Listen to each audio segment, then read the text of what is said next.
In a few short months, I will have been involved with Nintendo World Report for 17 years.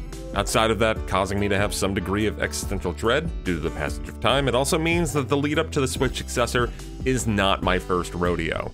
I've been embedded in this world for the likes of Project Cafe, the Wii U, and the NX, the Nintendo Switch.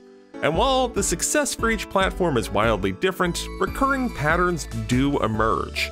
As we sit here in January 2025, mere days or weeks away from a reveal of just what exactly the quote Switch successor is, here are a few things to keep in mind while you await your next Nintendo console. Number 1. The truth is less exciting than the rumors. Whether the Switch 2 comes out in April or 2026, the reality that's shaping up is that this will not be a gigantic leap forward, at least in the way some of the talks out there have shaped up. It would be a huge change for Nintendo to have a bleeding edge system because, after all, this is a company that released a console in 2017 based on years old technology. That console wound up becoming one of the best-selling ones of all time. Without diving into specific rumors, the word out in the ether is that the form factor and overall style will be relatively similar. It'll be a step forward, but it's not going to triumphantly surpass the Steam Deck or anything. Also, it's likely not going to have an OLED screen. Yeah, I'm bummed out about that one too. Number 2. Expect a surprise or two. Going into the full rollout of the Wii U in 2012, these surprises weren't the most thrilling things, but there were still games we did not fully know about going to its full reveal. E3 2012 brought about Nintendo Land and Platinum Games' The Wonderful 101. The September 2012 event that confirmed the November release date revealed that Bayonetta 2 was coming. These were all things that weren't really telegraphed beforehand. Going into January 2017's Switch release date event, we did know a new Mario was coming due to the October Switch name reveal trailer. And at the time, there was already chatter about a new 3D Mario coming out.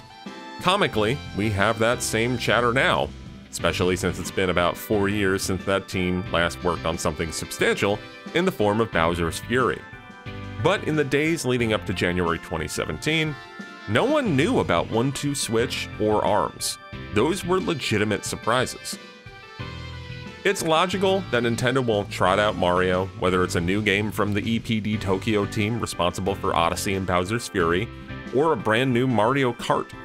It's also logical that some internal team at Nintendo is going to reveal some wild new concept for a game that heavily leverages whatever gimmick is yet to be revealed for the Switch 2. I will sit here hoping for Ring Fit Adventure 2 in year 1. Number 3. Count your lucky remasters.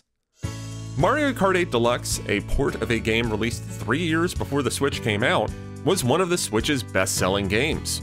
I do not know what game Nintendo will try to put in that spot for Switch 2, but bet your bottom dollar that Nintendo will have a remaster or 3 in the first 12 months of the new console.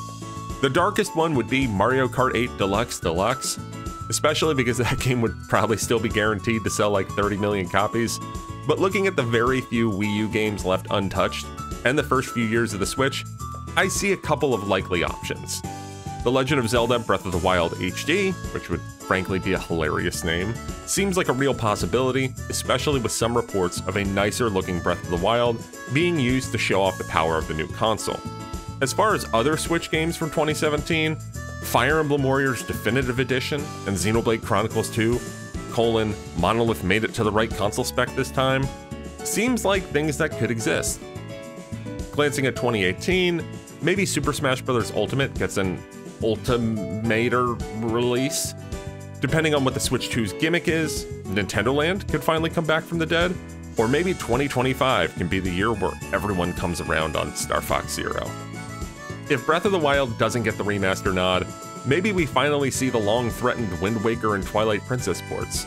There are a lot of possibilities, and that's without even mentioning Kirby, who has a Wii game in Kirby's Epic Yarn, a Wii U game in Kirby and the Rainbow Curse, and 2 3DS games, Triple Deluxe and Planet Robobot, that haven't come to the Switch yet. Maybe Nintendo even looks a little later for a remaster. Why make a whole new Animal Crossing when you can try to have lightning strike twice with an upgraded port of New Horizons? Number 4. The original Switch won't be dead yet.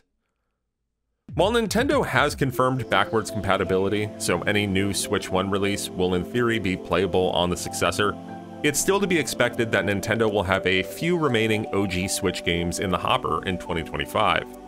As of now, the farthest we have a game with a date is Xenoblade Chronicles X Definitive Edition on March 20th, 2025. Metroid Prime 4 Beyond is also announced for 2025, but does not have a release date. Even if the Switch 2 comes out in April or May, I would still expect a handful of Switch 1 releases in that time period or later. It'll likely be low ceiling or low cost projects, which has honestly been the MO of the Switch for the past year, but we could still see some cool stuff. I still place a lot of doubt on Metroid Prime 4 Beyond being a cross-gen game, largely because, unlike Zelda, Metroid has never had that wide of an appeal. For context, the entirety of the Metroid series has roughly sold the same as Tears of the Kingdom. I'm extremely stoked for a new Metroid Prime, but that game doesn't really have the proven legs to put the cross-gen resources into. Especially when you have backwards compatibility and have it there as a chaser for the fanbase. Looking to the past, and I totally get it's not a one-to-one comp, the 3DS, way different than the Switch, and it's, end of lifespan stuff. But the 3DS had 20 games come out from Nintendo after the Switch came out. That output won't be the same due to back compat and the different situation Nintendo finds itself in. But if Nintendo's going to be releasing a Fire Emblem remake, weird Kirby spin-offs, or a Metroid game, it's probably coming to the older thing. And finally, deep breaths. To tie into the dumb joke in the title of this video, let's talk about the concept of Lamaze. It's a common technique used for birthing that focuses a lot on using deep breathing and other relaxation concepts to reduce the pain of giving birth. It's very silly to look at a method to make an entire human being coming out of your body less painful and tie it into a new video game console, but here we are.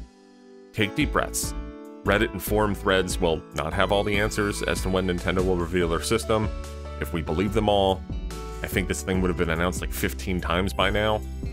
Nintendo has stated that they will discuss it more before March 31st, 2025. You can just sit back and wait for the busy morning in the next few weeks where Nintendo says, "It's time," and we all sit back to watch some hot marketing materials. The Switch 2 is coming. It will hopefully be cool. Relax and enjoy the ride. If you missed out on one of the 1,000 or so games on Switch, now's the time to catch up. And you can rest easy, because Switch 2 will be backwards compatible, as confirmed by Nintendo. This video was made possible by our generous supporters on Patreon. Did you know that Nintendo World Report is funded directly by fans like you? When you support Nintendo World Report on Patreon, you get immediate access to multiple exclusive podcasts every month, exclusive Discord channels, an early look at select content, and more, all for as little as $1 a month. Check out patreon.com/NWR for all the details.